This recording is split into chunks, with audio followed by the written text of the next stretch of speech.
Yo, what's going on, yo? It's DFJ Hoops here, back again with another live stream. We got a good show for y'all today. We're gonna recap the game last night between the Denver Nuggets and the Oklahoma City Thunder. The Denver Nuggets ended up stealing Game 1 on the road. Shout out to them. And then the Boston Celtics and the Knicks. Boston had a lead, and then eventually New York took. New York. They what you call it? They tied the game and they won it in overtime. So a huge shout out to them. Both teams, both games. Both teams winning games on the road, stealing home court advantage. So we're gonna see how both teams respond in game 2. But my main focus is gonna be the Denver Nuggets, Oklahoma City Thunder. As y'all come in, please make sure you smash that like button. I got a few comments in here right now. Salute to my guy, Humble Man 420. Salute. SGA clearly he says SGA is clearly not the MVP. Give it to the Joker. Wish me luck today, fam. Yeah, good luck to the Cleveland Cavaliers. Playing in game 2. I don't know if they're gonna win tonight because Cleveland is dealing with injuries, right? DeAndre Hunter and Evan Mobley. I don't know if they're gonna play tonight, but sure, definitely. I got the Cavs winning the series. I'm not gonna back off of it. So huge. Good luck to the Cavs, and I hope you enjoy the experience. A playoff game in Cleveland, especially with the way Cleveland has been playing, that's going to be a ton of fun. So, yeah, good luck to you, bro. But regards to your comment right here, I still believe SGA is the MVP. Now, yeah, they ended up losing the game, but I don't know how you can blame SGA because he really played a good game last night. So, that's the only thing I'm gonna disagree with you on. But he says, "What's your thoughts on a Nuggets versus Boston Celtics finals?" Yo, it'll be fireworks. It'll be fireworks. But I still feel like Boston is gonna win because they have depth, they have offense and defense. It's just they're gonna wear everybody down. Like just like what OKC was doing to Jamal Murray. Like everybody can get a piece. Like Lou Dort can get a piece, pause if necessary. Case and Wallace can get a piece of him. Jalen Williams can get a piece. Aaron Wiggins can get a piece. Everybody can get a piece. So I just think they're gonna wear him out, and Jokic is gonna do his thing, but at the end of the day, you still need your team to step up huge. So I'll still give the edge to Boston. But yeah, appreciate the comments, though. Appreciate you. Salute to my guy, One Mike in the building. I see BJ. Hey BJ, I don't know if this you or somebody trying to impersonate you, but hey, I see the burn, but bro, I appreciate the support, bro. Appreciate you, and you got a Donovan Mitchell picture too. So salute to you, bro. Make sure you subscribe to the channel if you haven't. Smash that like button as well. Um, yeah. So let's get started. Let's get started into this. So the first seed versus the fourth seed, right? The OKC Thunder had a great season. Denver Nuggets, after going through a tough and rugged 7-game series against the Clippers, they only had 1 day of rest, and they, what you call it? They faced the OKC Thunder. Now the Thunder, I had them winning. I had them winning game 1, and everything was going perfectly fine for them. Right, offense, defense, like role players stepping up.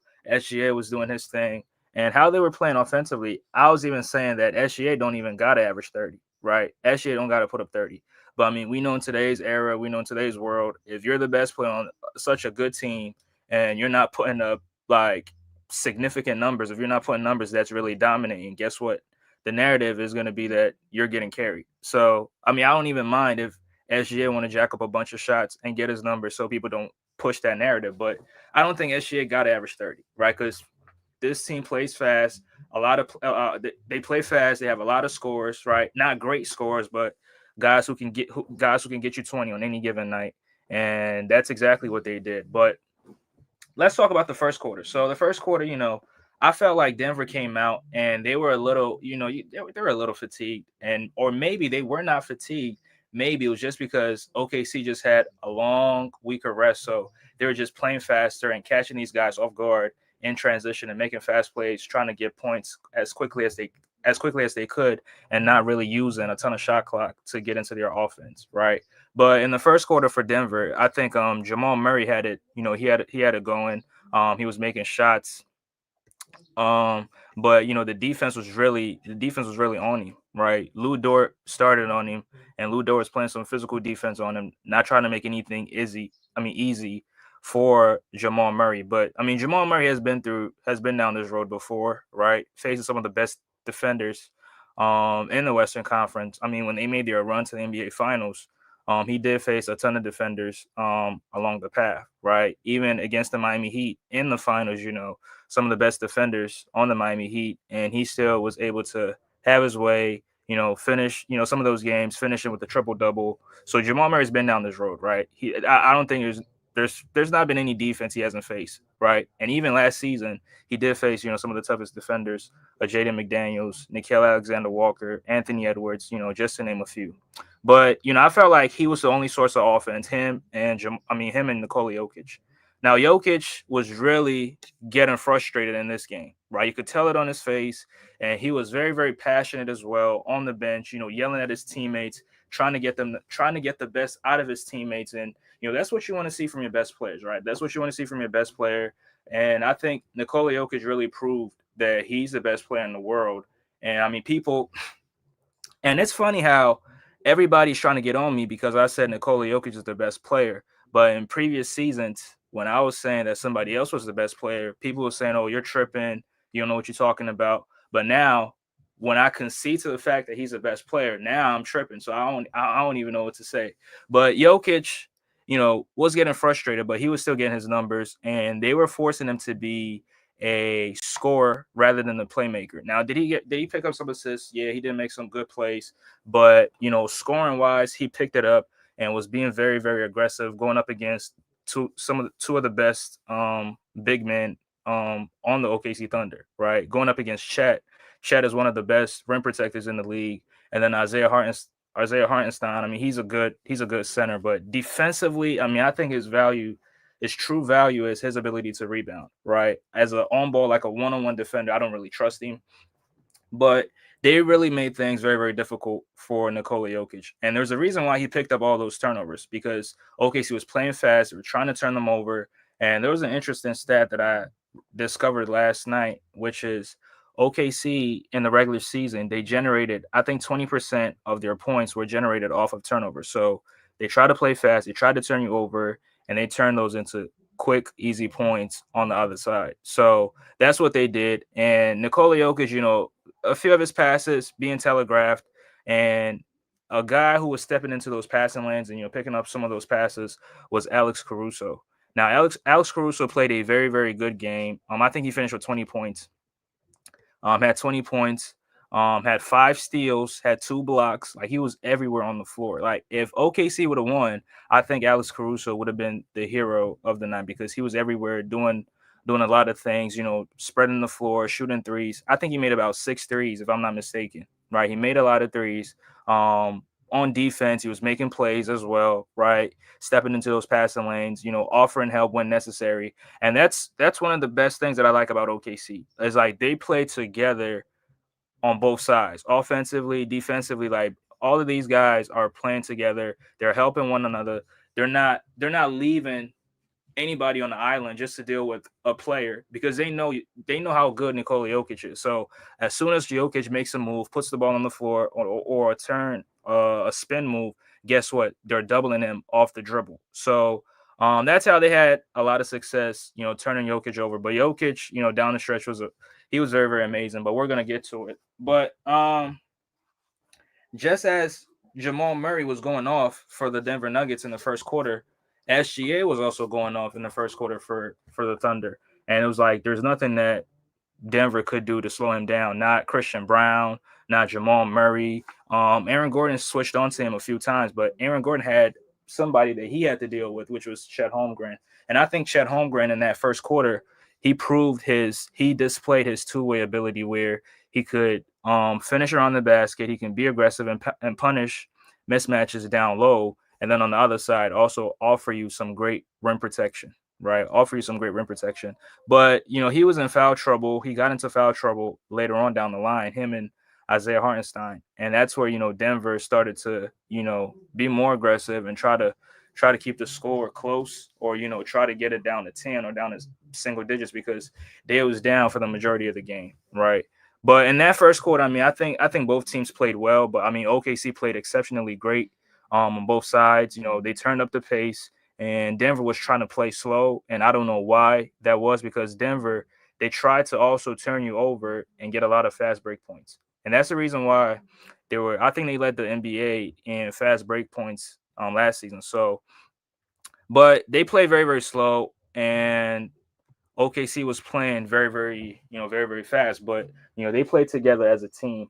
But OKC ended that first quarter with on a 11-2 run, and like I said, Chet Holmgren showing his two way value on both sides. SGA and Jamal Murray going off, but Jokic was also doing his thing, finishing with double figures in points, because he knew he had to pick up the scoring, because Jamal Murray was going to have to deal with a ton, and I mean a ton of perimeter defense or perimeter defenders on the other side, right? Like I mentioned, Cason Wallace, Alex Caruso, Aaron Wiggins, Jalen Williams, Lou Dort, like these guys are gonna put full court pressure on you. So Jokic, realizing that he's gonna have to pick up more of his scoring, he did exactly it. And that, I think that helped the Denver Nuggets too, right? But somebody who didn't play good for the Denver Nuggets was MPJ. Now, Michael Porter Jr., I don't know what's going on with him. Now, he's dealing with a shoulder injury, so that probably is one of the reasons why. But MPJ needs to step it up for Denver, right? Now, yeah, Denver got the victory, but he's going to have to show up more times than not, right? Even if he's not scoring, even if he's not making his threes, I think he should, play some good defense, rebound the basketball. He's 6'10", so at least you gotta you gotta bring something to the table, right? You can't always get bailed out by your teammates, right? So, but yeah, that was it for the first quarter. I think OKC played very very well, and Denver was right behind them. But into the second quarter, where Jokic has to go to the bench, and that's where they started to fall. They started to fall behind in terms of the scores. Smash that like button as y'all come in. Smash that like button. Now in the second quarter, when Jokic is on the bench, that's something that the Denver Nuggets really struggle with, because they have difficulty generating offense when Jokic is not on the court. And like I just said, Jamal Murray dealing with the amount of defensive pressure, it really put a lot of pressure on the Nuggets, and that's where they fell behind, and they was down by I think as many as 14 or 15 points in that second frame. And in that second frame, OKC, doing what they do best, putting full court pressure on the Denver Nuggets, making things very, very difficult for them, and also making shots on the other side. But um, as soon as they go down by 14, they call a timeout, whatever. Jokic checks back into the game, and Jokic is able to, help make the game a little bit closer, but still, OKC was doing what they do best. And I think OKC started making a lot of threes. Like Lou Dort, who started this game off, I think 0 for 4, 0 for 5. He has his stretch on his own. He has a stretch on his own, picks up a steal, makes two threes, and the crowd in OKC was just going crazy at that point. And Lou Dort, I want to say this about Lou Dort, like he's very, very physical, a good defender. I don't know if he's ever made the all defensive team. If not, he probably should make it this year, because he's very elite on that side of the basketball. But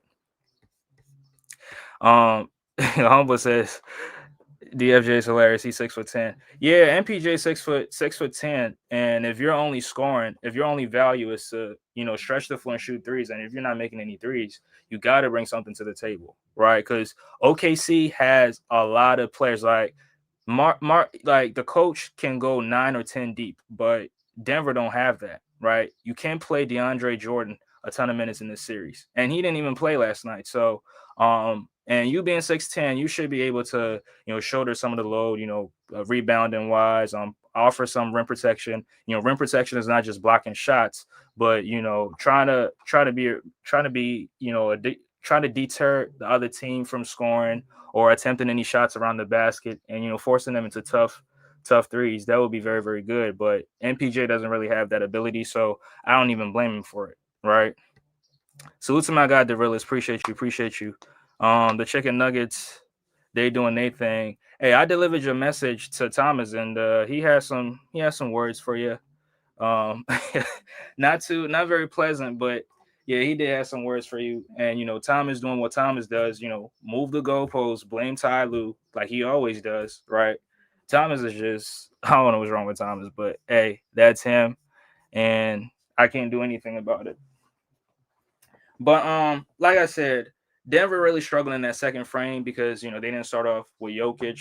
I think they were only 2 for 15 at some point from the 3 point line. And the only threes that were made at that point was Jamal Murray. He had made two threes early on in the first frame.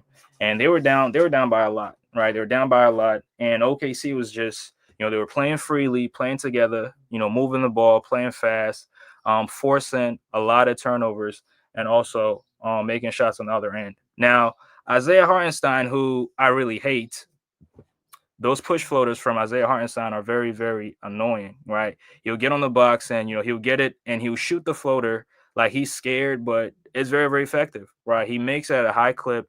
And as the other team, it really pisses you off, right? It really pisses you off because sometimes he'll just get the offensive rebound, and next thing you know, he just puts it in. All right, he just floats it in. But if he's not making those floaters, he's not really giving you anything offensively, and it's not like they're gonna run any plays for him. That's the only source of offense that he gets. Now he's good as a screen setter, right? He's good grabbing offensive rebounds and kicking out and creating second chance opportunities. But as far as him as a scorer, he's not really going to give you a lot. But when he's on the floor, you can clearly tell his impact, right? You can distinguish what his impact is. But I think Chet had a stretch right there, late in the second frame where he was making shots, also playing defense, and blocking shots and making it very very difficult for Jokic. I think he did a solid job on Nikola Jokic. Right now, obviously, you're not going to stop Jokic, and Chet is not as physical as Ivica Zubac, so he's not going to give the same level of resistance. The only thing that helps Chet is he has a very large wingspan, so he can block a ton of shots. And sometimes when you beat him off the dribble, he's able to recover, kind of like a Wemby. But I think Wemby has a much larger wingspan than the Chet, so his wingspan really helps him. But as far as him, being physical with Jokic, trying to beat Jokic to a spot before Jokic gets there, I don't think he's gonna do it. And there's a reason why people call him soft. Now, me personally, I disagree. I don't think you make it to the NBA being soft. But hey, that's their opinion. But I think Chet is a very, very good, a quality third option, on a championship contending team. I still got the Thunder winning the series, but I think Chet is going to have to do more. And one person that I was also disappointed in was Jalen Williams. I think Jalen Williams played a very good first half, but in the second half, you didn't really see his impact that much. Yeah, he did get a few buckets here or there, but I think he was 2 for 7 in the second half. But defensively, he did play good, but offensively, not so very much. But and it's not like they lost the game because Jalen Williams didn't step up, because I think they got offense from a ton of other players, right? Lou Dort, in the second half, especially in that third, he was making shots. Alex Caruso, like I said, was making shots, and they also had other guys coming off the bench making shots as well. Cason Wallace, Aaron Wiggins, those guys were making shots too. But former Sixer player Isaiah Joe didn't really have a good game as far as him shooting the ball, because he's a very very good shooter, right? Isaiah Joe, one of the best shooters for the Thunder, but last night his impact was not there as much. But I mean, SGA, being the leader that he was, making timely buckets and scoring at will, getting to the mid range, and also getting to the free throw line. I don't think he took a lot of free throws last night. It didn't really seem like it. He took 9 free throws, which I think that's his career average, or I mean season average for this year. I think he attempted 9 free throws this year, but it didn't really. I think all those fouls are legitimate, right? Those fouls are legitimate, and you saw Aaron Gordon foul him a couple times. You saw Jamal Murray foul him a couple times, and I didn't see any foul baiting from there whatsoever. So, um, but yeah, the third quarter, like I said, OKC, turning up the defensive pressure, right, running zone, right, zoning up on Jokic, getting into the passing lanes and picking off some of his passes. really created some easy opportunities for them on the other side. And you could see Jokic getting really, really frustrated, right? Jokic was getting frustrated, got tangled up with Chet a couple times, had a situation with Lou Dort where I think Lou Dort was checking him and Lou Dort had pushed him and Jokic, returned by elbowing him on the back of his head. And, Jokic gets, uh, they charge him with the, what you call it, with the flagrant one, but you could tell they were really frustrating him. And for those people that say Jokic doesn't care about his job, Jokic doesn't care about basketball, I mean, I disagree because if you watched that game last night, you could really tell his passion for the game. You could tell how serious he was, in terms of him wanting to win the game and him getting frustrated. I mean, if I don't care about my job, I'm not going to get frustrated with it, right? If I don't care about it, I'm not gonna be as passionate as he was on the bench. But everything was the total opposite, and people that really push that narrative. I mean, I don't know. Now, if you say that he doesn't care about being famous, he doesn't care about what he looks like in the media, that's fine. But if you say he doesn't care about his job, that is just not true. But the third quarter, Alex Caruso once again showing his impact. Salute to Rap Guy Reloaded. Salute Dort is a dirty player. Yeah, I agree. Dort has a reputation, has a plethora of dirty plays in the past. Back in 2023, the sole reason why Paul George had that hyperextended knees. I think in that very game he had a dirty play on Kawhi Leonard, if I'm not mistaken. And I mean, he has a history of being a dirty player, but I felt like he was playing good defense, right? He was playing good defense. Sometimes bumping players and being a little being a little dirty there. That's why I think Jokic caught him with the elbow to the back of his head, and he absolutely deserved it, right? He absolutely deserved it, and nobody's going to disagree with that. Dort is built like a football player. Exactly. He's very, very, yeah, he's built like a football player. I mean, he can hoop. Right, he can hoop. So, and he's very very little. I thought he was 6'6" or 6'7", but he's only 6'3". Right, he's only 6'3", and sometimes plays the power forward position. So, so I mean, yeah, his build like he's built like a football player. But yeah, the third quarter, midway through the third, Alex Caruso, like I said, his impact, was really existent. Isaiah Hartenstein killing the Nuggets with with those push floaters. Yeah, smash that like button as y'all come in. Killing the Nuggets with that push floaters because Jokic not really gonna offer any resistance whatsoever. And Jokic was in foul trouble himself, right? It was Chet, it was iHeart, and it was Jokic. I think at one point they all had 4 fouls in the third quarter, right? And Jokic was picking up a lot of frustration fouls because he was getting frustrated by how the Thunder was playing him on defense, right? He was getting so frustrated, and as a result, was picking up some of these fouls, which I felt like was a great strategy. Piss him off, try to frustrate him, and try to take him out of his element and see if that works out for you. And it was working out for the Thunder, right? It was working out for the Thunder. Thunder was scoring. Everything was going well for the Thunder.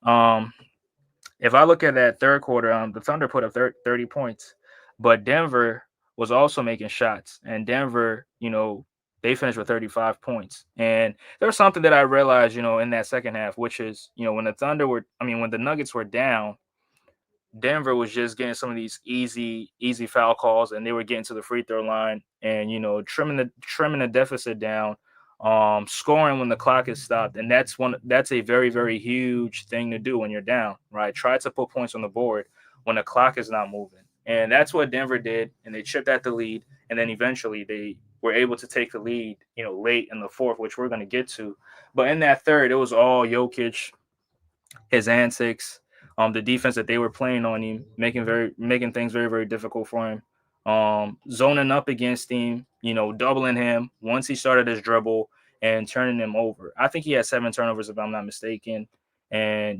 some of those turnovers were just him not realizing the situation, Denver not communicating when somebody was coming over for the double team, right? And sometimes you saw Alex Caruso just step in and just rip the ball away from him. And that's very, very like Jokic. Come on, like you got to recognize the situation at hand, and you got to know that these guys are going to swarm you once you're down low, right? Once you're in that vulnerable position, um, they're definitely going to swarm you, and you're going to see two or three bodies every single time. And that's how the Thunder play defense, right? They don't just leave one person to handle it, right? They definitely send help.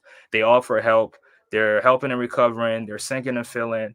On the weak side, they're Xing out, contesting shots. Like they play defense as a team, right? And they have a lot of good defenders on that team, right? So yeah, I thought Lou Dort was 6'7". I thought he was 6'8". Or I mean, maybe not 6'8", but I thought he was taller than 6'3".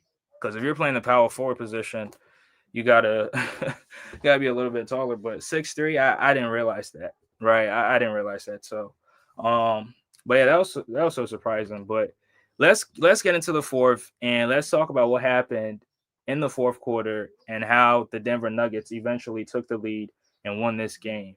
So this game gets into the fourth. OKC is still up in the game, right? Not showing any signs of slowing down or giving up the lead. And you didn't really see a ton of SGA that much, right? Because like I said, other guys were making shots. Lou Dort was making shots. Alex Caruso, his impact continued to show in the fourth quarter, on both sides of the floor, right? Initiating offense, playing defense, and also making threes, right? We saw everything. And Denver, once again, were having difficulties generating offense, right? Because Jokic was on the bench and not starting with the team. Now, Denver, when they play Aaron Gordon at the five and they have Russell Westbrook. Now, Russell Westbrook was very, very huge in this game. I haven't really spoken a lot about him, but Westbrook was very, very huge for the Denver Nuggets and almost cost them if they had lost that three that he shot late in the fourth. I felt like if Denver had lost that game, people would have blamed him for taking that shot, right? People would have blamed him for taking that shot, but Russell Westbrook made up for that play, which I don't think was a bad play. I mean, players make shots and players miss shots, so it's a make or miss league. So he took the shot and he missed it, but I felt like he made up for it. But we're gonna get to it. But like I said, Alex Caruso, playing good. Nuggets having difficulties generating offense, but Denver really they were not really bothered and they were just playing from behind. And that's one thing that really hurt the Thunder because they are inexperienced and most of these players have not been in situations like this, but the Nuggets have been in this kind of position multiple times. I mean, they won a championship, and even though Russell Westbrook hasn't won a championship, like Russell Westbrook has been on teams that have made deep postseason runs, so he kind of has an idea, has experience of what it's like to be in situations like this. So he wasn't really bothered. Now Russ, he's gonna do Russ things. He's gonna turn the ball over, gonna miss shots. Sometimes he's going to be out of control when he's driving to the basket, but that's just Russell Westbrook. He's not a perfect player, and you just got to take anything that comes with him. But Denver playing from behind, but the Thunder continue to make plays, generating open looks, and they're converting. Right, Lou Dort, like I said, and other guys coming off the bench, Cason Wallace, Aaron Wiggins, and some of these other guys. Even they had the other Jalen Williams come off the bench, and he was making plays, he was making shots, and he was playing some good defense on Jokic.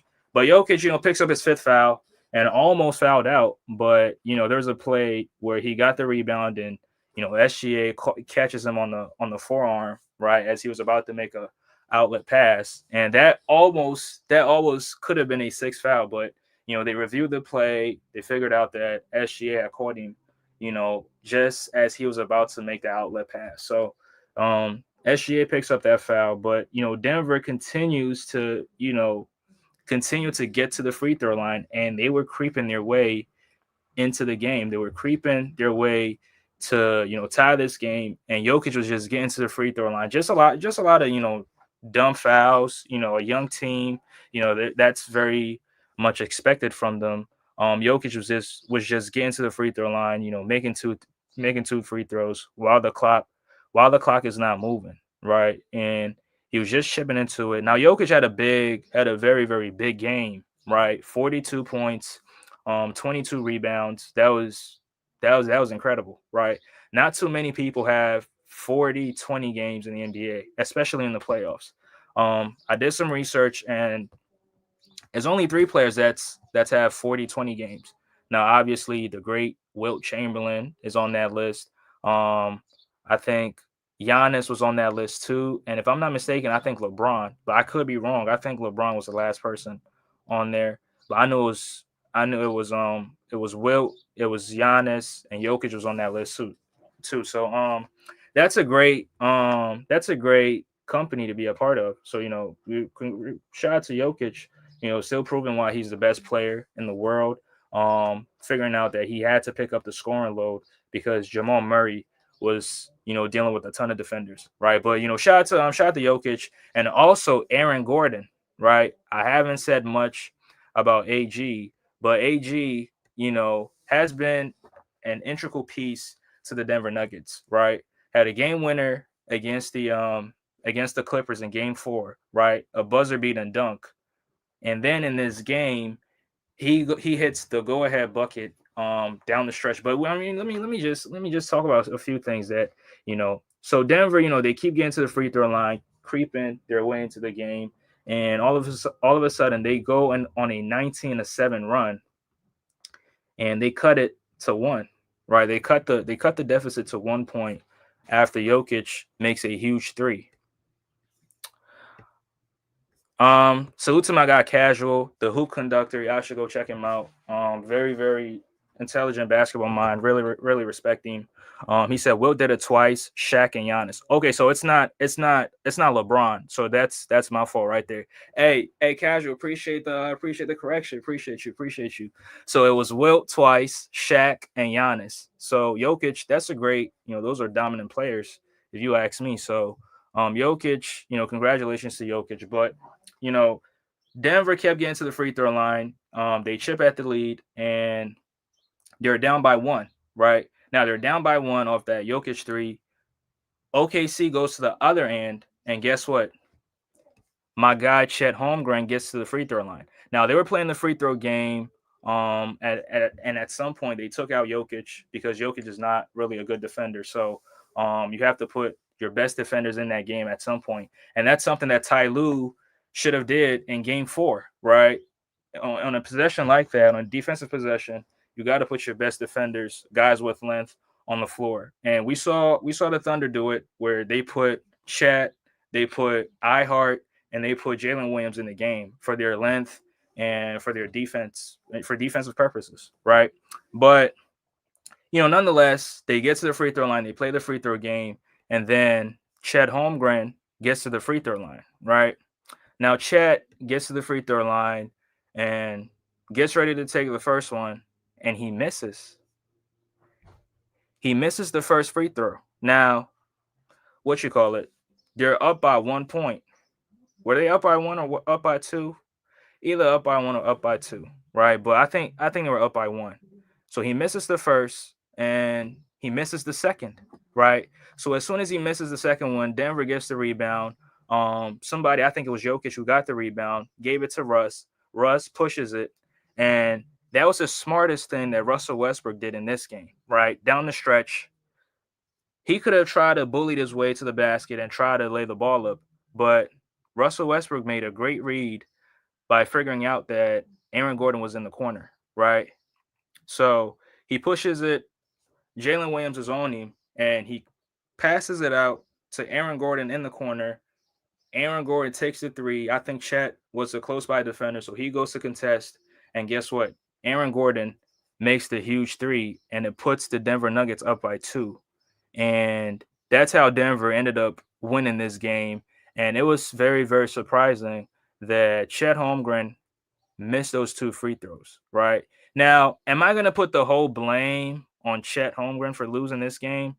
No, I'm not going to put the blame on him. It's a lot of things that went wrong down that stretch, and that's how Denver, got into the game. But I'm not going to put the whole blame on Chet, right? Because there's a lot of things that went wrong, a lot of bad decisions. Sometimes not realizing time and score. Um, oh, Casual says keep up with the great content. Appreciate you, bro. Appreciate you. But yeah. So right. So the Thunder were up by one, and then Aaron Gordon makes that huge three, right? Huge three with about was it a few seconds left on the clock, and puts the Nuggets up by 2 points, and then the Thunder ultimately lose this game. Now it's a lot of things that went wrong, in the fourth. Now the casuals are gonna blame Chet because he misses his free throws, which I mean I don't disagree. He should have made his free throws, right? You should make your free throws, especially in situations or in moments like that, right? You gotta make your free throws. But it's a lot that went wrong in that fourth frame. And Denver being as experienced, Denver being well disciplined, and the Thunder on the other side not being experienced. I'm not gonna say they're not disciplined, but that's where the lack of experience came from, right? This is the first situation where Chet was in a moment like this where he has to take free throws and put his team up. But ultimately he misses those two free throws, and it cost him, right? It cost them at the end of the day. And a huge shout out to the Denver Nuggets players. Huge shout out to Aaron Gordon for playing very, very well.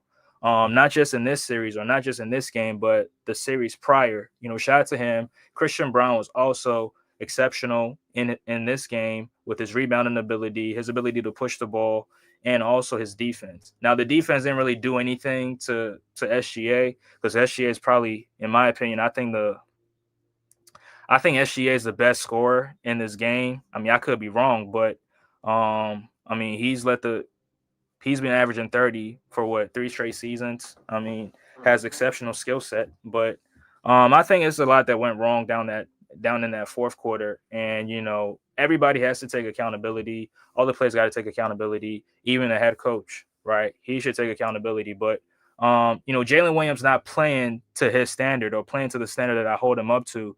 That should be a factor. Chad Holmgren didn't play good in that second half either. Because I mean, he was in foul trouble, so you can accept it. But him missing those two free throws were very, very crucial. Because if you make those, guess what? It puts y'all up, and y'all probably are not in the situation that y'all in, right? Salute to my guy Tuning Sports. Can we talk about how clutch Aaron Gordon has been? Absolutely. How many game winners so far? Two game winners. And I think we should give Russell Westbrook a lot of credit too, because Russell Westbrook in the past, he was going to try to bully his way to the basket and try to get a foul or maybe try to finish or lay the ball up. But in that situation, in that moment right there, he made a smart business decision by finding out who the open man was, kicking it out to Aaron Gordon, and then Aaron Gordon makes a huge three. But I mean, in reality, we know Russell Westbrook is not going to get any credit for making a huge play, right? Aaron Gordon is going to get the most credit, but which it's not wrong. But I'm just saying, just recognize Russell Westbrook as much as you recognize Aaron Gordon, because if Russ doesn't make that play, that shot doesn't happen. But it was just surprising to me how the Denver Nuggets really came back in this game and eventually won it, right? Because I thought they were going to lose because they were down by as many as 14 points. But getting to the free throw line, stopping the clock, scoring, and making this game very, very close, it puts you in a situation where you're able to win this game. So a huge shout out to the Denver Nuggets for stealing game one on the road. And yeah, y'all can sub to TuneIn Sports too. Y'all should sub to RJD Podcast. I think the name of his channel is the Hoop Conductor. So y'all should definitely check him out. All right, y'all should definitely go check him out.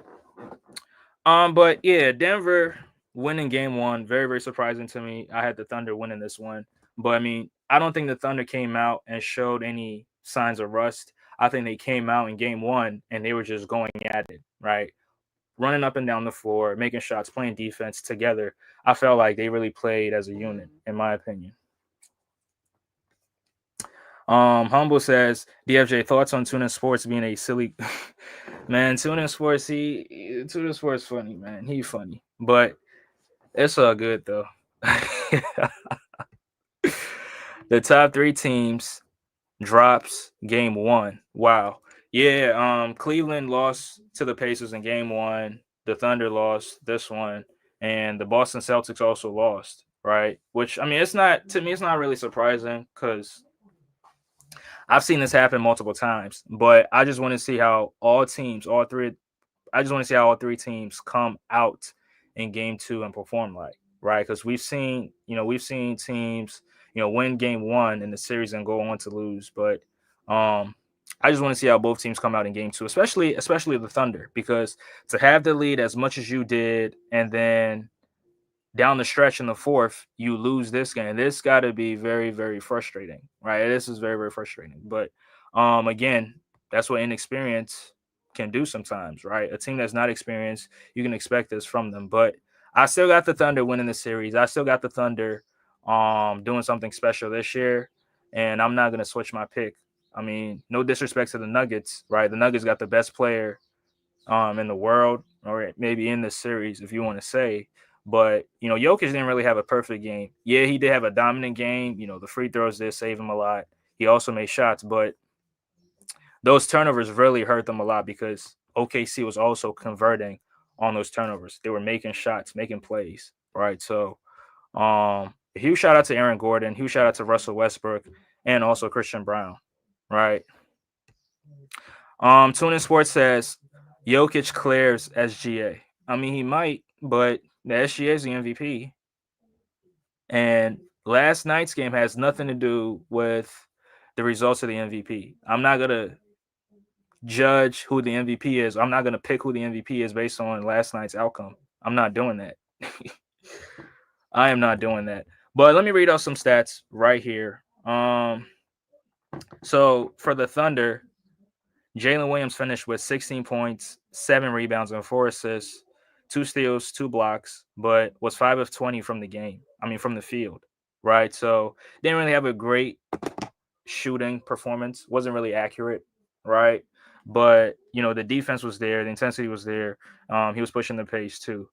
Chet Holmgren finished with 12 points, 6 rebounds, 2 assists, 4 blocks. Right? He did he did swat a lot of shots. Coming from the weak side and also on Jokic. So shout out to him and a few chase down blocks too. And I'm really high on Chet Holmgren. I'm really high on him. I have a unpopular opinion as far as the Sixers go. But the Sixer fans, I don't want the Sixer fans to roast me right now. So, but Chet, had a good game, right? But in the end, choking, quote unquote choking. I mean, I'm not really going to consider that choking, but missing free throws, missing those 2 free throws, that's really terrible, right? Isaiah Hartenstein, he did his thing too. 12 points, 9 rebounds, 1 assist, 1 block. That's a good performance from iHeart, right? Very, very good. But I would want the rebounds to be a little bit more because he's a very good rebounder, right? I saw what he did against the Sixers last season in the playoffs. I know how he gets on the glass. So double digit rebounding. I want to see double digit rebounded from these 2 bigs, right? And Chet getting 6 rebounds. I want to see more. But I mean, Chet, plays on the perimeter as much, doesn't really play close to the basket, is not really close to the basket defensively. And, he's on Aaron Gordon. He's on Michael Porter Jr. He's on, some of these perimeter players. So sometimes you could understand. Lou Dort, 14 points, 2 rebounds, played very, very good defense. Um, probably 4 fouls too, right? TuneIn Sports says 42 points, 22 rebounds. Nikola will. No, we're not doing that, bro. Hell no. Nah. There's levels to this, bro. There's levels to this. Right, there's levels to this, bro. But SGA 33 points, 10 rebounds, 8 assists, 2 steals, played very, very good defense too. Was a spark for them offensively to start the game and at some portions in the fourth too. But down the stretch, we didn't really see him that much. He got to the free throw line, right? He did get to the free throw line, but you know, this, people will blame the best player, right? Which I think it's a little bit unfair, but in today's world, it is what it is, right? And then you had Alex Caruso coming off the bench, giving you 20 points, 6 assists, 5 steals, and 2 blocks. That's a hell of a performance from Alex Caruso. Hell of a performance, especially coming off the bench and doing all of this in 26 minutes, right? Making life very, very difficult for Jokic and Jamal Murray. And also, shooting threes, making threes. He made threes at a high clip, right? 5 threes, 5 out of 9 threes. Do I expect him to make 5 threes in game two? I mean, I'm not going to bet on it, but I wouldn't be surprised, right? I wouldn't be surprised. I guess Jokic does have.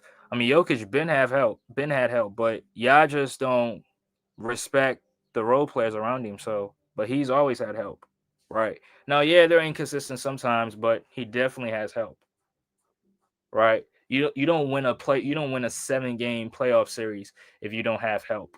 So I don't want to hear, oh, he has no help. We're not doing that. Where the Russ love at? I mean, I gave Russ a ton of love, bro. I gave him a ton of love for that final play, right? Because like I said, bro, in the past, he probably would have tried to bully his way to the basket, and that probably would have got swatted to the second or third row. But this point, he made a good read, passing it to Aaron Gordon in the corner, and Aaron Gordon makes a huge shot. So I gave Russ his love. And in the game too, he was playing some good defense. Um, on Jalen Williams, on SGA, right? He was playing some good defense too. So, shout out to Russ. But let's get to the Denver Nuggets. Like I said, Isaiah Joe, former Sixer, didn't really have a good game. 0 points, 1 rebound, 2 assists, 0 for 4 from the field.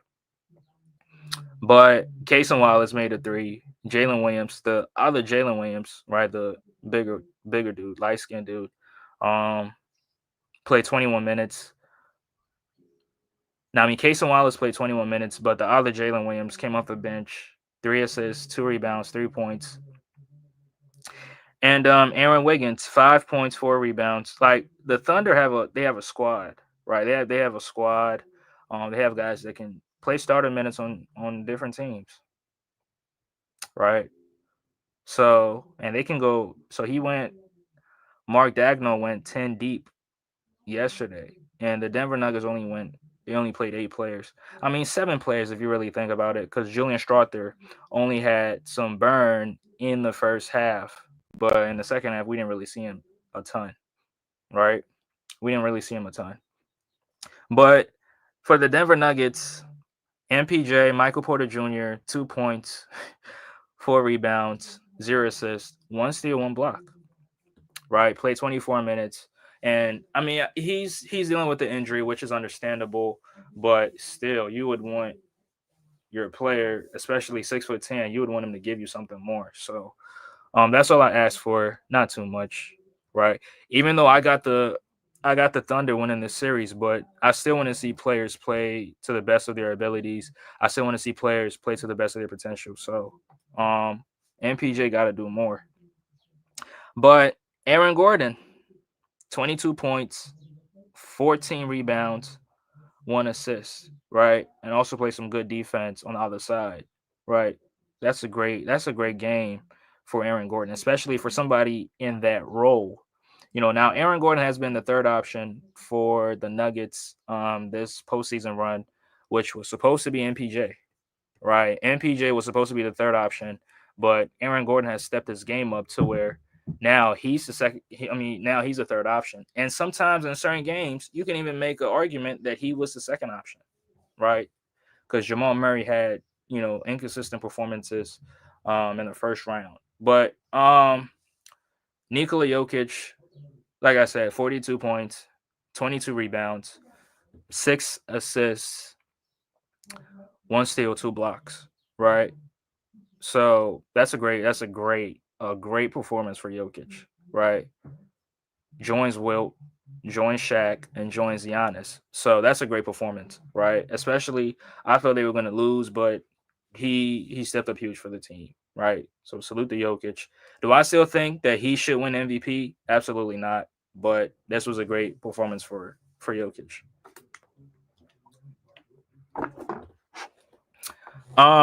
Christian Brown, 11 points, 13 rebounds, 3 assists, 1 steal, 13 rebounds from a shooting guard. That's incredible, right? Now, Christian Brown is very, very athletic, right? He's very, very athletic. Not scared, doesn't shy away from contact. Like he'll dunk, he'll jump with anybody, right? So I'm not even surprised to see him get 13 rebounds. And didn't really have a good series in the previous series as far as him, shooting threes and making threes. But comes into this game and he's giving you, 13 rebounds and also scoring. Now he didn't shoot the 3-pointer that good, 1 for 4 from the three. But him getting on the glass, him playing defense. I mean, you can't stop SGA, like I said, but trying to make it difficult for SGA. He did that, and I think he did that to the best of his abilities. But SGA is he's just so nice, just so talented. He's definitely gonna find ways to generate offense, especially when Jokic was in the fourth, when Jokic was in foul trouble after he picked up that fifth foul. Like they were going at him to get him to pick that sixth foul, but Denver made an in-game adjustment right there, where they put Jokic in the weak side corner, and then they had Aaron Gordon in the dunker spot. But SGA was still attacking them in drop coverage, and he was getting to the mid range. And SGA, in my opinion, this season is the best mid range scorer. Now, people might disagree with me, but I think SGA is the best mid range scorer, and was attacking the Denver Nuggets late in that game, attacking them in the drop coverage, and he was making things happen. So but Christian Brown, was still there. Christian Brown still trying to, fight over screens, try to chase SGA off the top, but it was just you just couldn't do you just can't do anything about it, right? He's gonna get to his spots in moments like that, and he's definitely gonna capitalize. Humble says, I see Aaron Gordon playing Chet this whole series. I mean, outplaying Chet this whole series. Thoughts? I mean, yeah, if Chet is going to be in situations like that, I mean, Chet, he's a second year player. I mean, in reality, he's a third-year player, but Chet, as a third option and, being in foul trouble yesterday, do I think he's going to be in foul trouble for the rest of the series? No. But yeah, I can see Aaron Gordon outplaying him because Aaron Gordon has, been in these kind of situations, played at a high level, and has the experience. Chet doesn't have the experience, so yeah, it's not crazy to say I'm humble, not at all. What's your thoughts? I mean, thoughts on what SGA will average this series? He can average 30, no doubt. He can average 30, but do I think he should average 30? I don't think he should average 30. But thoughts on? I mean, appreciate you for tuning in. If you haven't subbed to the channel, please make sure you sub to the channel and smash that like button. I don't think he should average 30, right? But like I said, in today's era, if you don't put up huge or significant numbers, the the narrative is going to be that you're getting carried. So yeah, he has to put up those numbers. Otherwise, that narrative is going to be on him. So yeah, I think 30 is not crazy. I mean, he put up what 27, 28 against the Grizzlies. In the second round, you gotta elevate, right? You gotta elevate. So yeah, 30 is not crazy to think, and he's capable of doing that because Denver they don't really have the perimeter defense to stop him. Salute to the cap man. Salute to the cap. Salute, old man. Appreciate you for tuning in. Appreciate you. I mean, I don't know if I should drop the link. I mean, not I still do it, but if y'all can come in and give me your thoughts, you're welcome to. But yeah, right there. Yeah, oh man, you funny. Oh man, you funny. But yeah, I just dropped the link if y'all want to tune in and give me your thoughts or your predictions on this game. Yeah, you're welcome to. But yeah, I still have the Thunder winning the series in six. I think the Thunder they're gonna win the next two games. Right. They're gonna win the next two. And then Denver is gonna tie it. And then in game five, the Thunder will win on their home court, and then they ended in game six. That's my thoughts, but I could be wrong though. And one thing, this is a prediction. This is not a take. I don't know why people. I picked. Oh, I got casual in the building. Oh, what's good? What's good? See, Hey, brother, what's good? What's good? Just came in just to salute you for, appreciate you. your consistency and fire content, bro. Fire content. Appreciate it, bro. But what's your thoughts, man? What you think about this game? Um, Overall, OKC as a whole, they dropped the ball. I think Chet with the missed free throws is definitely the highlight of the night because it was back-to-back free throws. And really, to tell you the truth, he just needed to make one so that they could be able to have like a specific zone that they could cover. Just Mhm. no threes. That way, if even if the Nuggets got a two, worst case scenario, we going into overtime. and us having a week off compared to them literally playing what was it, Saturday or Sunday night, that'd be beneficial to us. But I also think J-Dub deserves some criticism as well. I think J-Dub took a lot of ill-advised shots as soon as Jokic got that foul, that fifth foul. It was primarily him that was trying to flail and flop to Mhm. give him his sixth. Right. Um, and going back to Chet, I think Chet also fell for it as well. You saw in that fast break when it was Shea and him, and Jokic was in the middle.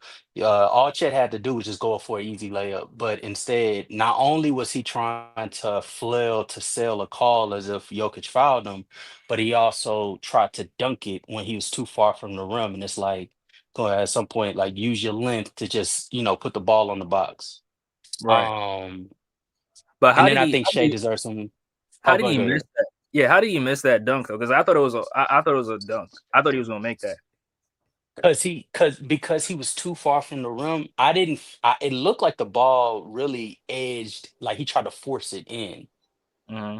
and his other hand grabbed the net.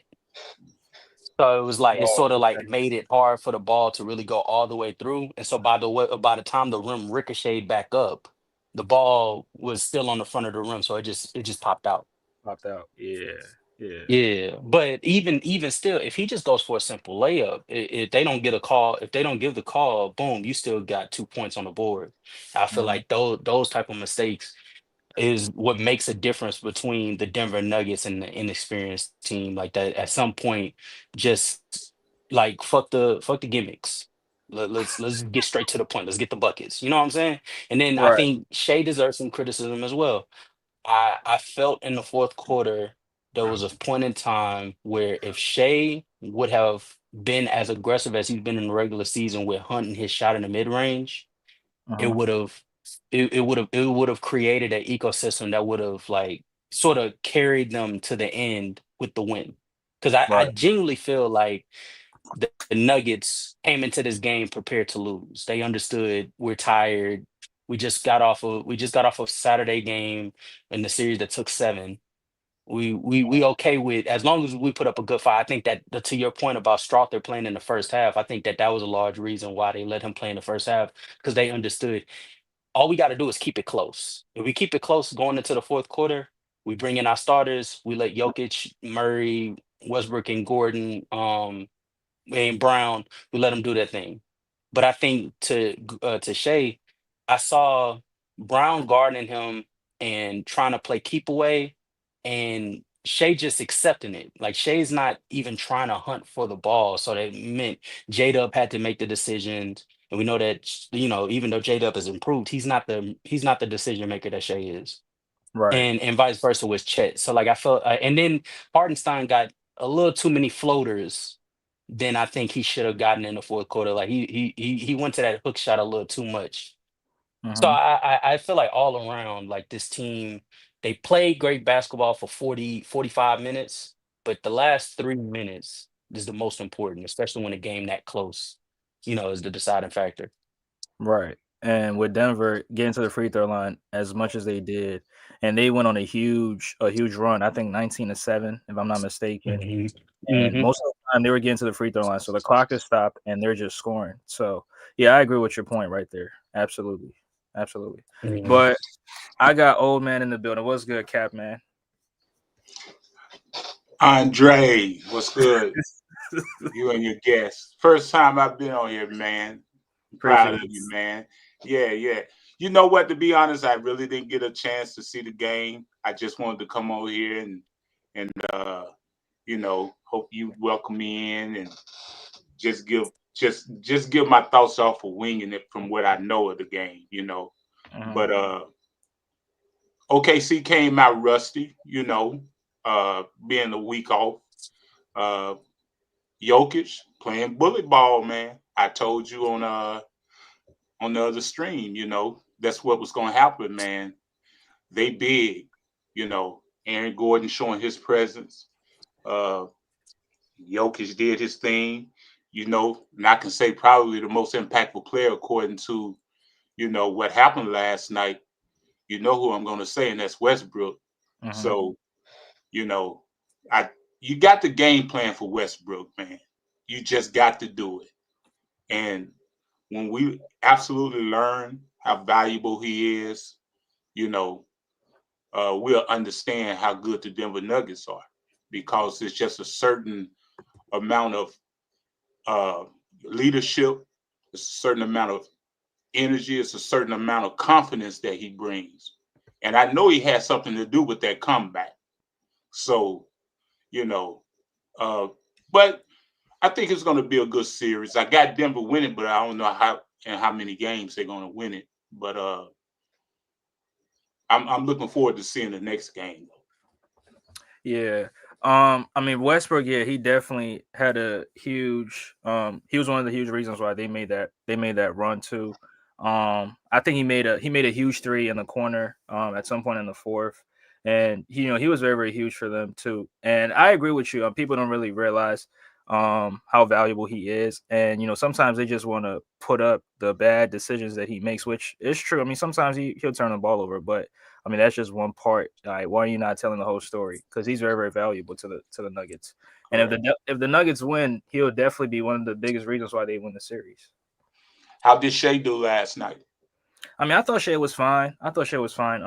But like my guy Casual said, in the fourth, not he didn't really hunt for his shots as much. I mean, he did get in the mid range a few times when they were in drop coverage, and he did make a couple mid range shots, but he didn't really put his imprint on the at the end as much as best player should have done. And I agree with Casual on that. What you think, Casual? Yeah, it was also it was shot timing a little bit with Shea too, because if you remember after Jokic got that foul called on him from elbowing Dort, and they elevated to a flagrant one, Chet immediately got the ball on like a cross court pass Hmm. after the inbound, and he attacked Jokic immediately and got a bucket, and Right. then the next possession he I think he kicked it to Shea, came to set the screen, and instead of running the same set, Shea settled for a 3-point fadeaway. It's like, first off, that's not even your game. Like, you're Right. not a 3-point shooter. But then secondly, like that's the importance of like game management is like understanding, all right, we got a 6-point lead right now, or like seven. We got a 6 or 7 point lead. Chet just had his way with Jokic going to the rim. Let's see if we can run that back. Let's see if we can do that again. You know what I'm saying? Like let's see if we can be able to put Jokic in a difficult position again. And Hmm. so like I just think game one not only was the Nuggets being very decisive with how they chose to attack, because they were really methodical with the shots that they were taking. I think Westbrook got a tough lay, Murray got a tough lay in transition. I think Brown got a layup. Jokic obviously, I think he hit a three and then he posted up and brought it down to one. Right. And like those type of things, it's like, you know what I'm saying? Like it sort of builds up. Hmm. And so Right. those type of things build up. But OKC, it was definitely the Nuggets influenced it, but I think OKC sort of they handed them the win at the end because of just questionable things by the young guys, and then I think even Dagnall he took accountability, saying that some of the timeliness of shots and even the fouling could have been better. Yeah. That's what I was going to ask you about. From my understanding, that they had fouled at the end of the game without running any time off the clock. No, they didn't. Like as soon as Denver got to as soon as Denver grabbed the ball, they were Mhm. fouling. It didn't matter who got it, Hmm. Yeah. Was that the one including Jokic. Where Jokic was on the bench and people were Mm, saying they should have run clock a little bit? yup, yup, Yeah. Yeah. yup. Well, Yeah. Like as soon as Shea, first off, if Shea had so much time when he caught the ball on the inbounds and he cut, he was so open. You could have ate off 2 seconds right there. Right. Hmm. So Shea immediately going for the easy bucket. Like, all right, okay, I get it. You wanted to just add extra points on the board. Okay, cool. Then they inbound and Jokic still not in, mind you. They swapped out Jokic with I think Peyton. Hmm. Payne Watson. Yeah. And you fouling them immediately. I didn't know how smart of an idea that was. I would have let them, come half court at least At least, right. Hmm. and then foul him. You know what I'm saying? Yeah. Because Jokic is it's almost like I don't know a lot about football, but it's almost like it's almost like NFL when Tom Brady was in there, like or Pat Mahomes now. It's like the last thing you want to do is leave clock up on that board for them to make those decisions because 9 times out of 10, they're gonna make you pay if you leave enough time there. Same thing Mhm. with Jokic. That's Right. one of the greatest offensive players we've ever seen. You think he ain't gonna find a solution in 7 seconds, 8 seconds? Yeah, it's a lot of time frame. That's a lot of time. Yeah. You all played pretty small last night, didn't you? OKC. No, no, no, no. They played the big guys and they were swapping the minutes and when they went on the biggest run was when they had Chet and Hardenstein there, but obviously that's not sustainable, right? Because like, you need a big to be able to come in after Hardenstein or Chet to be able to still guard Jokic because Jokic is going to be out there for the majority of the night because that's their offense. Right. And so ultimately, they decided to sit Chet down, had Hardenstein there. Hardenstein saw the most success when guarding Jokic.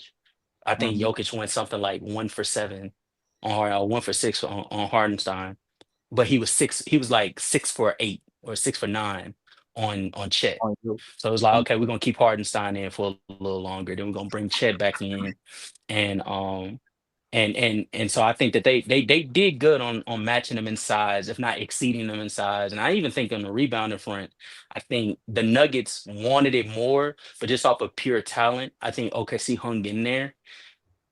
It Mhm. was it was quite simply just a free throw game. The free throw game came and bit them in the ass. Right. Right. And it's yeah. I mean, yeah. If you're scoring when the clock is not moving, that really helps you a lot. Hmm. And Jokic was getting some Hmm. of these foul calls and getting to the line, really helped them. Really helped them. A huge deal. Yeah. But I mean, game two, I want to see. I'm really interested to see what they do. In terms of OKC, how they respond. I mean, Denver's gonna have all the confidence in the world because you still home court. So Right, Hmm. right. And if they win game two, Andre, it's going to be difficult for OKC to overcome that. Now I Difficult think I because think OKC comes correct game two. mhm, Um, Because I think that there's some of the things that we saw in game one, I don't think is sustainable for Denver.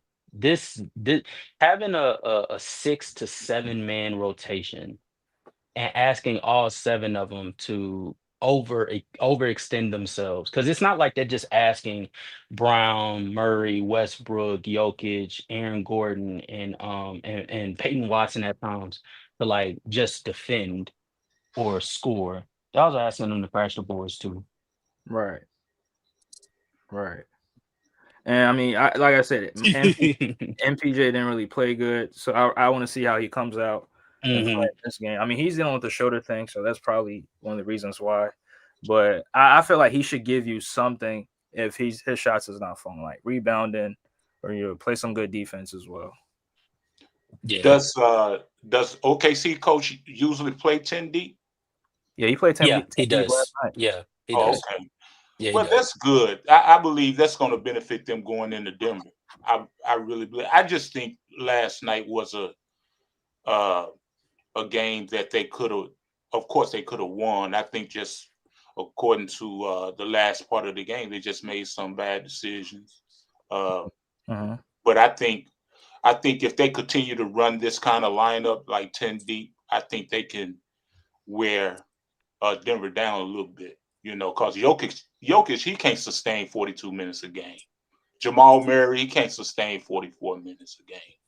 You know, throughout this series, I just can't see it. Aaron Gordon, he played 39. That's the reason I asked you, did they play small? Because all they big men, you know, uh, well, as far as Gordon and Jokic, they played 40 minutes. Hmm. Right. So uh, I think uh, I think he probably got a good chance of wearing them down a little bit, you know, and it could possibly go 6 or 7 games. I can see it. Yeah, and my bracket, I had predicted OKC coming out at 6, so I understood the assignment when it comes to Denver. Jokic he's one of the best players in the NBA. if not the best player in the NBA. So, I mean, obviously, it's going to be a tougher night going against Jokic than just any regular Steve-O. So, um, Right. I got it taking 6 games, but I think I agree with old man. I think that depth, that defensive intensity, you saw that in game one, even with Denver winning, none of Jokic's shots were easy. None of No. Jamal Murray's shots was easy. That's why Jamal struggled for most of the game. Right. Um, and it's going to be on Westbrook and Aaron Gordon to supply that consistency and replicate majority of this series, what you saw from them in game one.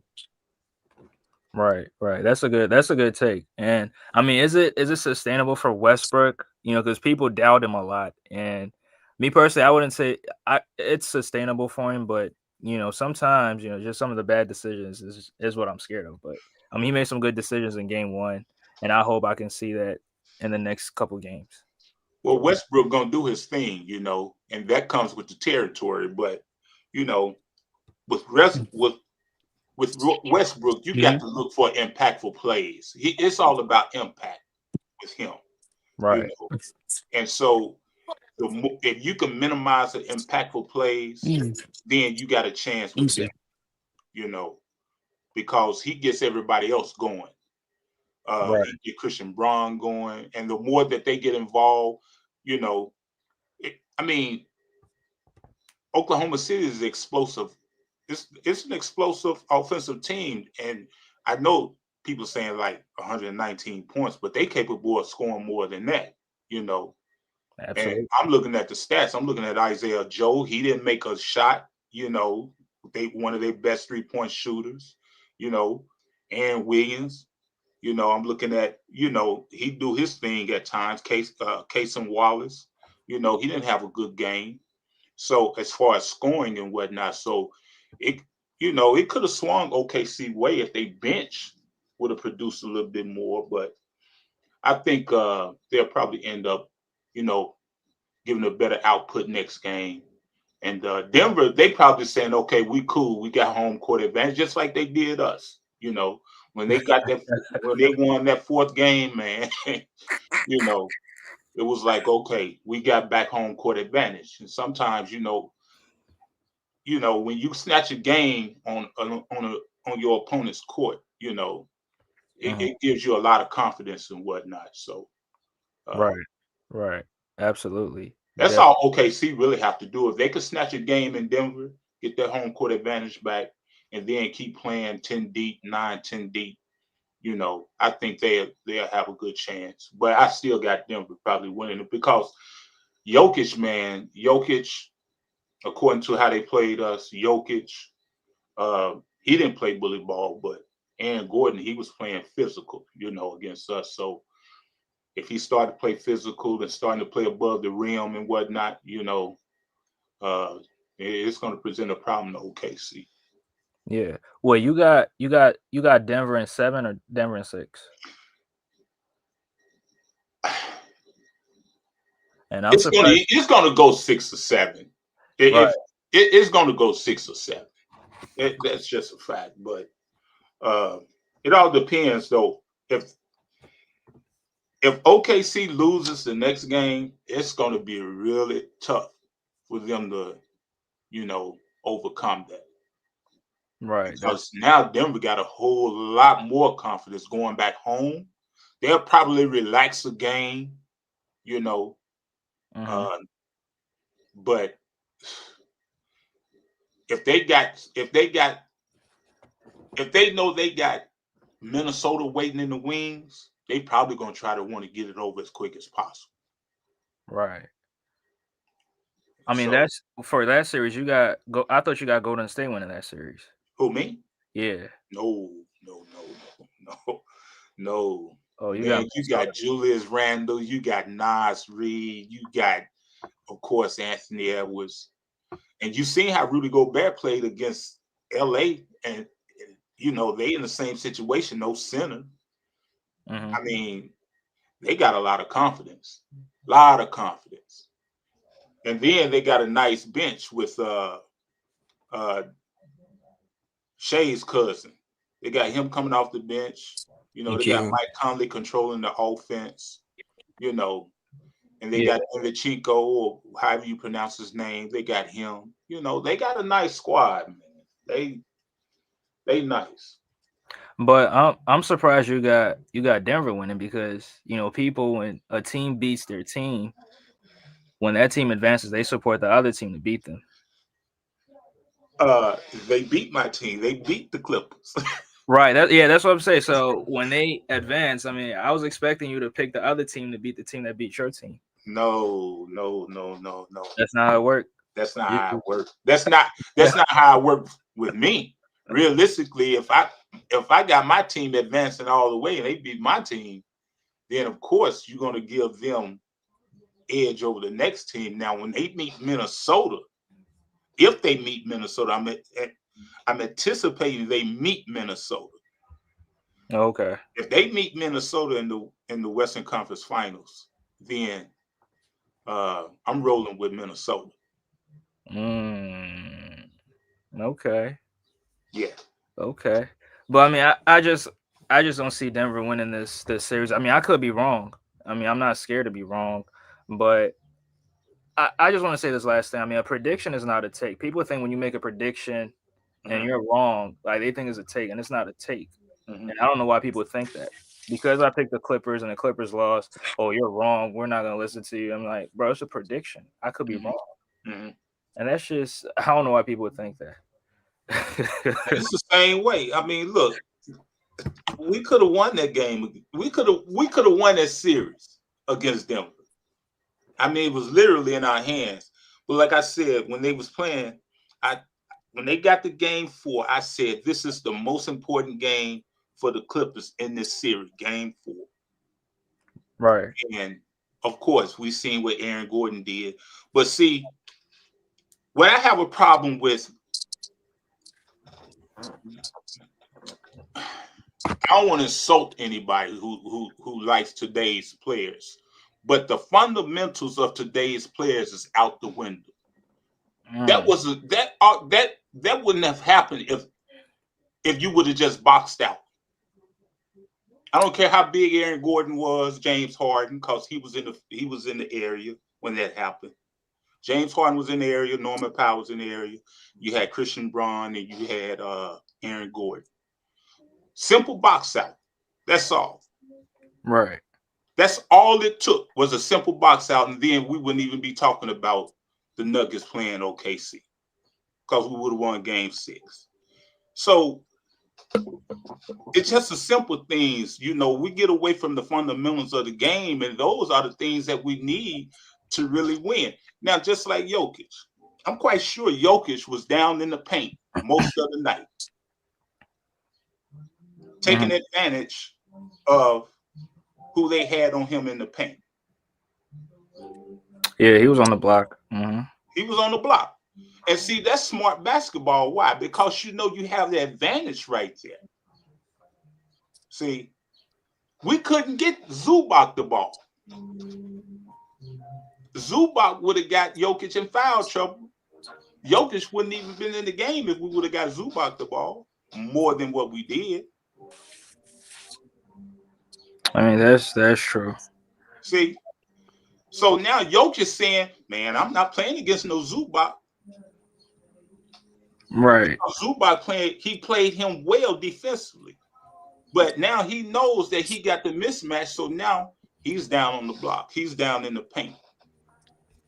I mean, in I in mean, that sense, in that they sense, he did was he turn. was sort of My bad. My in. bad. Go ahead, Oh casual. no, no, no, no! I was just gonna say, in that sense, the way that you explaining, the old man, he basically was operating in the same realm that he was in the Clipper series. He caught the ball at the elbow. He'll catch the ball at the top of the key, do a handoff.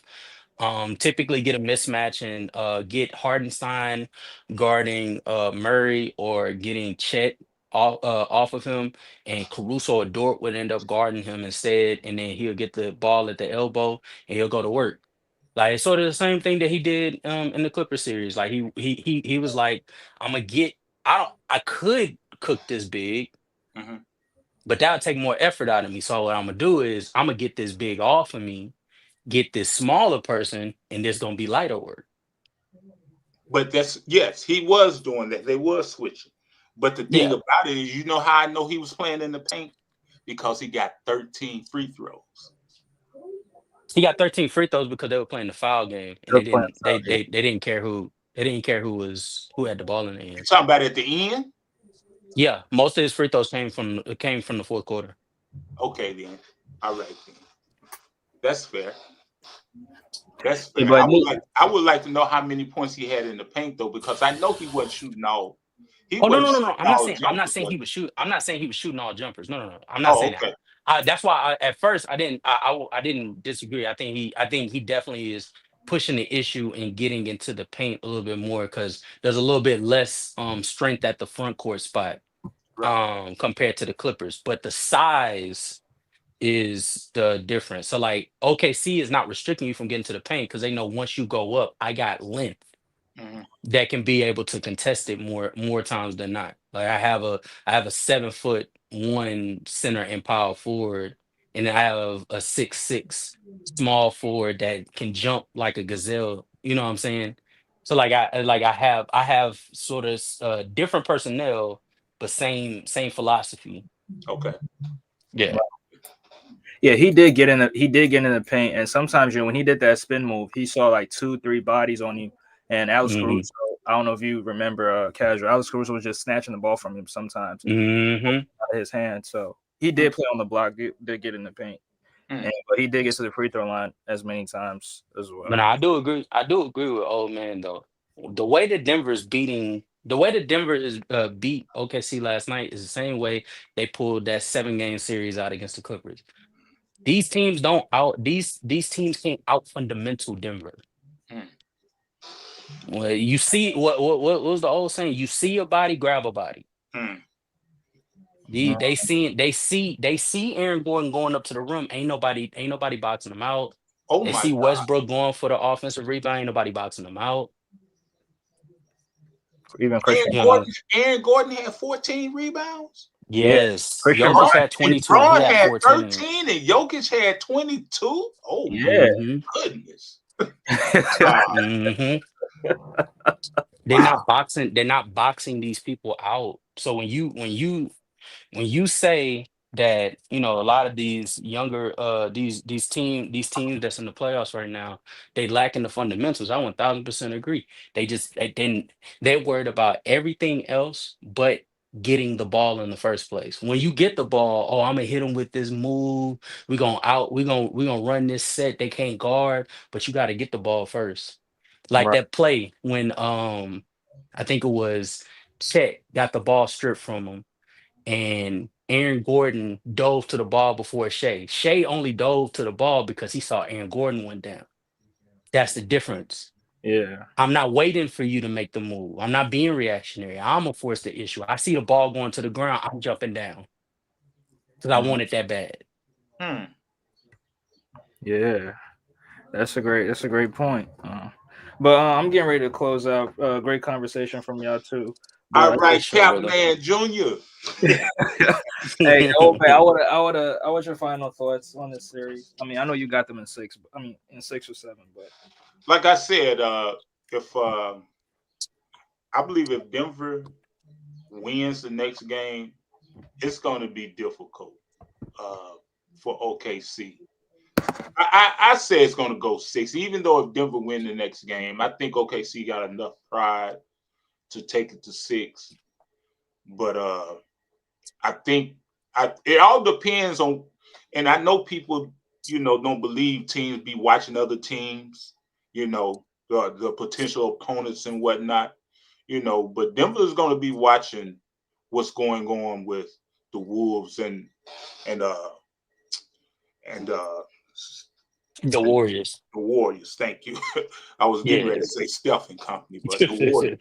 But because I say this, Denver, they probably want some revenge with the Wolves. So I think if they see that the Wolves are really in a position to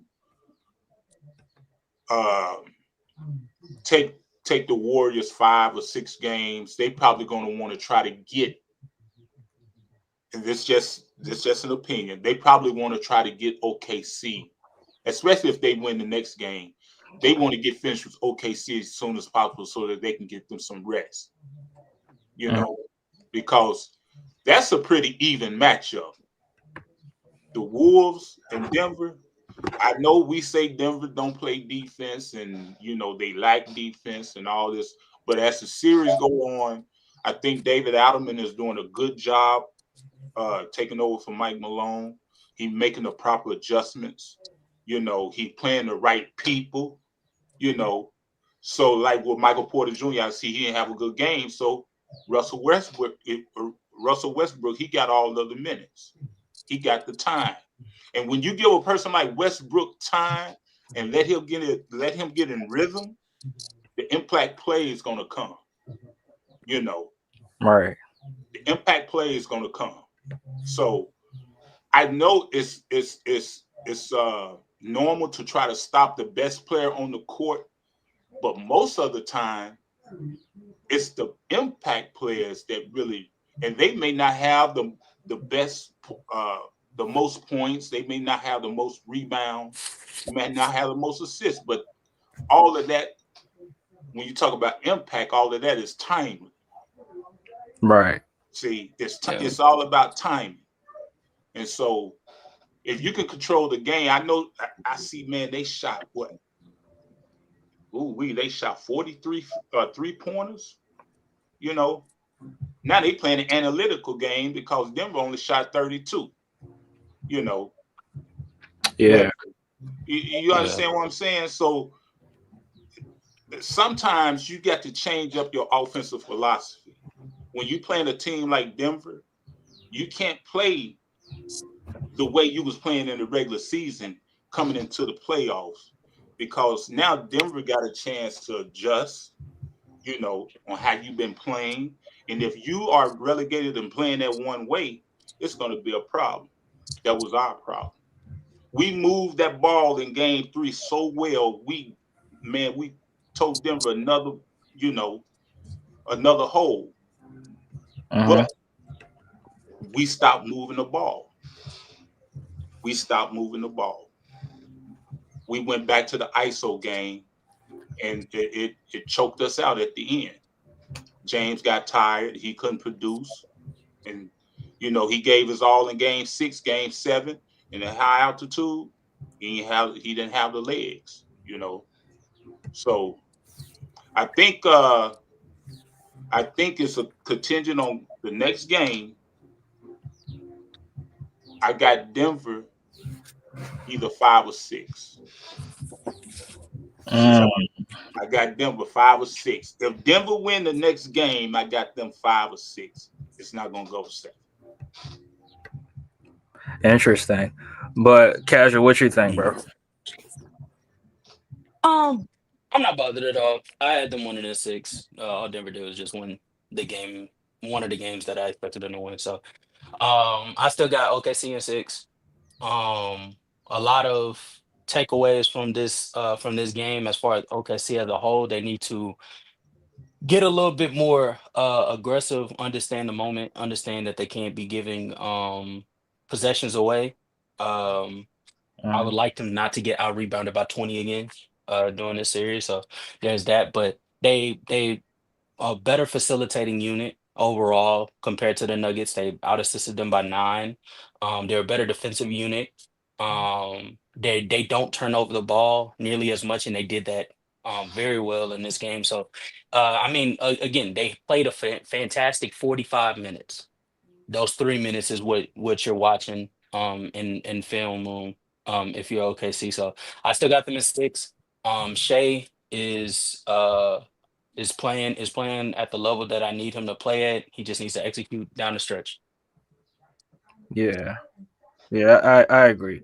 And yeah, I think the biggest takeaways is the late game execution. I think that's something that they got to watch and film and focus on because they played a very very good game. They were turning Denver Hmm. over. They were turning them over. Denver had Yeah. like double the turnovers that They OKC sure had. did. They sure did, didn't they? Yeah. Yep. Wow. Yeah. Yeah, but I think they make those corrections right there, and they win game 2. That's what I'm going with, and yeah, hopefully they can take game 2. When is game 2? Thursday, Wednesday? Game 2 should be Thursday or Friday. No, No, no, no. It should be it Wednesday or should be Thursday. It should be tomorrow. Wednesday or Thursday. It should be Wednesday or Tomorrow. Thursday.